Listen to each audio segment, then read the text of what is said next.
Cette semaine, on est au Salon international de l'agriculture et pour Réel Média, on est parti à la rencontre des acteurs du salon. On a rencontré 3 entrepreneurs qui nous ont parlé de leurs innovations. Faire de la vanille en Bretagne, c'est atypique. J'ai lancé le projet vanille en 2019 sous dessert. On a développé notre vanillé.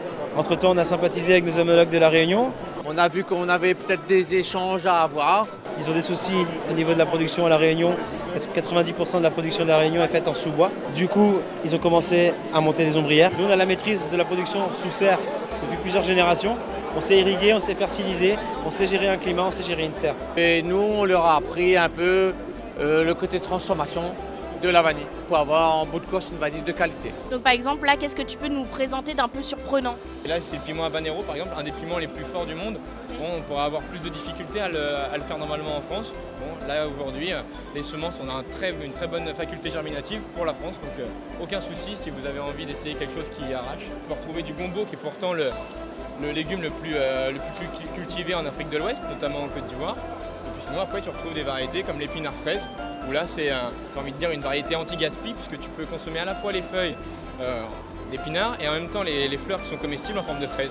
On est semencier français depuis 1937, donc ça veut dire qu'on vient sélectionner et ensacher des semences pour les jardiniers amateurs. C'est des semences premium, donc c'est des variétés rares ou des variétés exotiques qui ont été adaptées après pour le climat et le sol français. Donc on retrouve des variétés qu'on peut retrouver en Afrique ou en Asie. Aujourd'hui, toutes nos semences sont reproductibles, c'est-à-dire que si les jardiniers souhaitent reproduire leurs graines à partir des légumes qu'ils ont eux-mêmes cultivés, ils le peuvent tout à fait. Je ne sais pas si vous saviez, mais on peut faire des lunettes à partir de coquilles Saint-Jacques. Je vous explique.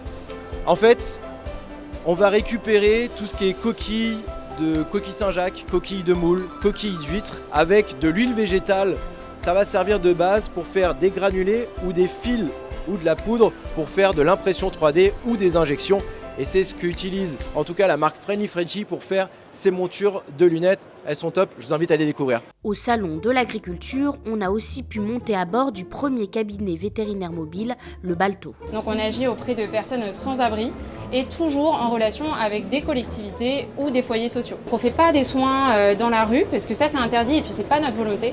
Mais par contre on a vraiment voulu créer un espace qui soit sécuritaire, qui soit propre pour faire de la bonne médecine et donc créer cette unité de soins vétérinaires. C'est des soins qui sont proposés gratuitement, justement grâce au soutien de la Fédération vétérinaire pour tous. Les vétérinaires vont participer à ces actions en donnant de leur temps et la Fédération vétérinaire pour tous est là pour chapeauter et encadrer toute cette partie-là. Comme vous voyez, on a 2 espaces. On a un espace consultation vétérinaire, donc vraiment le plus classique possible. On fait des soins de médecine préventive, de la médecine que vous avez chez votre vétérinaire, quoi. On a des cages d'hospitalisation, on a un frigo. Le deuxième espace, c'est pour les travailleurs sociaux et les propriétaires s'ils le souhaitent. L'idée, c'est vraiment de pouvoir agir sur une médecine globale, donc à la fois prendre soin de l'animal, mais aussi de son propriétaire. Et donc, s'ils le veulent, on a accès à un ordinateur et les travailleurs sociaux peuvent les aider sur des dossiers, des demandes de RSA, etc. Le bus Balto, il est essentiellement sur la région Auvergne-Rhône-Alpes, majoritairement autour de Lyon et des villes vraiment à proximité. Mais on est ouvert à d'autres foyers sociaux. On a agi dans la Drôme, on a agi un petit peu plus loin en Ardèche. Donc toujours dans cette idée vraiment d'être appelé soit par des foyers sociaux, soit par des collectivités. Mais c'est effectivement une unité qui peut bouger quand même un petit peu partout. 1050 exposants étaient présents sur le salon. On a d'ailleurs goûté les produits les plus insolites. Dans quelle région on est là ? Auvergne-Rhône-Alpes. Dans la Drôme provençale. Nous, on est dans l'Oise. Tiens, regarde, goûtez ça. Hop. Ah. Le goût du chèvre, il vient pas tout de suite. Tu vas voir, il va venir. C'est bon, là je le sens. Je vous fais goûter de la glace au lait de chèvre. Dedans, vous avez pas d'œuf, pas de crème et pas de poudre de lait. On sent pas trop la différence en fait. Alors non, vous n'allez pas chercher en fait le goût du fromage parce que c'est vraiment à base de lait. Donc c'est très doux.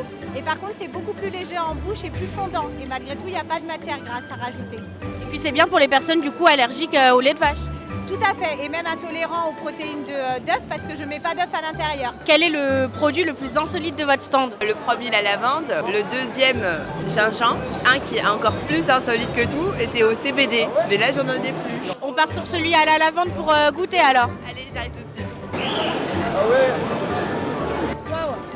On sent bien l'odeur de la lavande dès le premier gros. Dans quelle région on est là? Dans le sud-ouest.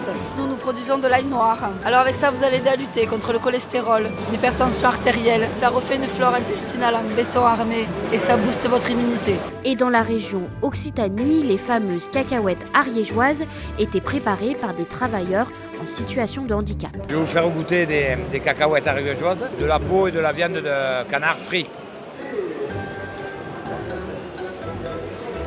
C'est bon, très salé.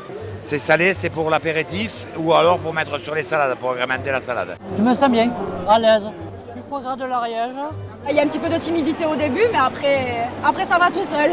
On est un établissement médico-social. On emploie des personnes en situation de handicap avec qui on travaille des produits nobles.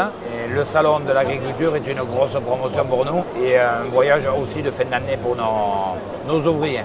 Là, votre rôle sur le stand, ça va être quoi? Alors ça serait de servir des gens au fur et à mesure, de faire de la vente, le primordial, que tout se passe bien. On vend des fritons, après on a du pâté, on a du foie gras. Mettez au-dessus, voilà, comme ça. Nous accompagnons nos travailleurs dans les fonctions de découpe, de fabrication de conserves, mais aussi au niveau de la vente. Sur notre association, nous avons 10 ateliers qui prennent en charge en fait 200 travailleurs en situation de handicap. Ils sont pris aussi en charge par des équipes de soutien qui permettent par exemple de travailler l'autonomie, de travailler par exemple le code de la route, l'hygiène, les produits, pour se sentir mieux au niveau présentation. Vous aimez bien travailler ici? Ça me plaît. Ils sont heureux d'être là, de pouvoir promouvoir leurs produits. C'est la première marche pour l'inclusion, de pouvoir vendre leurs produits, le fruit de leur travail. Et pour clôturer cette semaine, on a rencontré Valérie Leroy, la directrice du Salon international de l'agriculture. L'agriculture en France est vraiment quelque chose qui est ancré dans les familles. Il y a encore quelques années, tout le monde avait quelqu'un d'agriculteur dans sa famille. Il y a beaucoup de gens qui sont ici avec leurs enfants, qui sont eux-mêmes venus avec leurs parents quand ils étaient petits. Et donc c'est une sorte de rite français tous les février de venir au Salon de l'agriculture.